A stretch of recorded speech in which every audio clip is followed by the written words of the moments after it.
Imagine the temperature on Earth suddenly drops to minus 40 degrees, and worse, it isn't going back up for the next 10,000 years. The green world you knew is completely gone. All vegetation has turned to ice. There is no fruit on the trees, no leaves on the bushes, and the ground is so frozen solid that trying to dig for roots with your bare hands is like punching a concrete wall. If you found an animal carcass lying in the snow, it would be as hard as solid granite. If you were dropped there right now, even with all your modern thermal gear and 21st century knowledge, you would probably starve to death in a matter of weeks. But our ancestors didn't.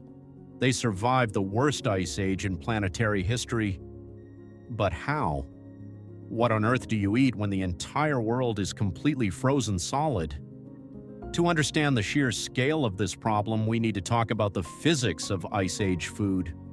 Without metal knives, saws, or steel tools, a frozen carcass was practically useless. You couldn't just cut off a piece to eat, and trying to bite directly into it was a one-way ticket to shattering your teeth and dying of a nasty infection shortly after. The first great survival technology wasn't actually the spear, it was time management. Prehistoric humans learned to use fire strategically, not just to cook meat, but to thaw out frozen food for hours or even days before they even attempted to cut it. More than that, they invented humanity's very first refrigerator. Instead of leaving meat out in the open where it would attract apex predators like dire wolves or saber-toothed cats, tribes buried their excess hunt deep into the permafrost, the layer of soil that stays perpetually frozen. This kept the meat safe from both bacteria and rival carnivores for months. The ice, which was once life's greatest enemy, became their ultimate ally in preservation.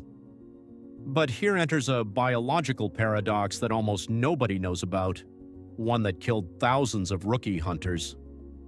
In the winter, small game like rabbits and lean deer lose almost all of their body fat just to survive. If a human tries to live by eating only this lean meat, they will develop a fatal condition known as rabbit starvation. The human liver has a strict limit on how much protein it can safely process in a single day. If you eat pure meat without fat or carbohydrates, your body literally begins to poison itself with an excess of ammonia. You end up starving to death with a stomach full of food. Because of this, prehistoric tribes didn't care about small game. They needed pure fat. Fat was the actual gold of the Ice Age, and to get it, they had to consume parts of the animal that most people today would find repulsive.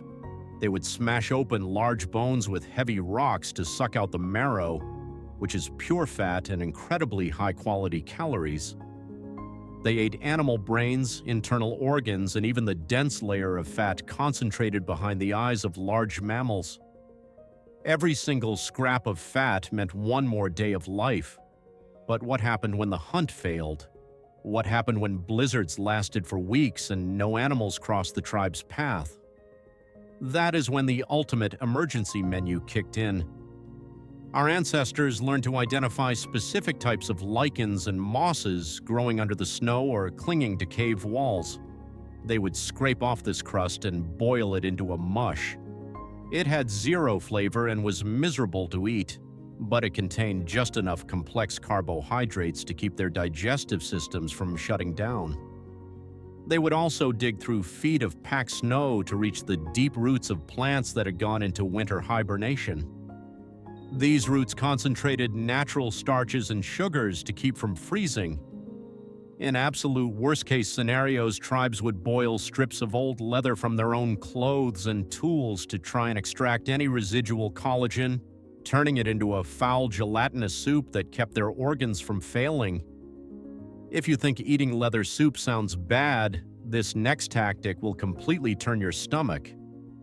When tribes had to migrate to escape severe storms, hauling hundreds of pounds of frozen meat was impossible.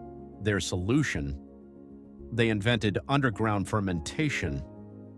In certain regions of Siberia and northern Europe, humans buried fish and meat in bogs or semi-frozen soil, leaving it there for months. The cold environment, combined with a complete lack of oxygen underground, blocked deadly bacteria like botulism from growing, while allowing fermenting bacteria to do their job. The meat softened into an acidic paste that smelled incredibly foul and tasted even worse, but it was pre-digeted, packed with vitamins, and perfectly safe to eat. It was the prehistoric version of rotten meat cheese.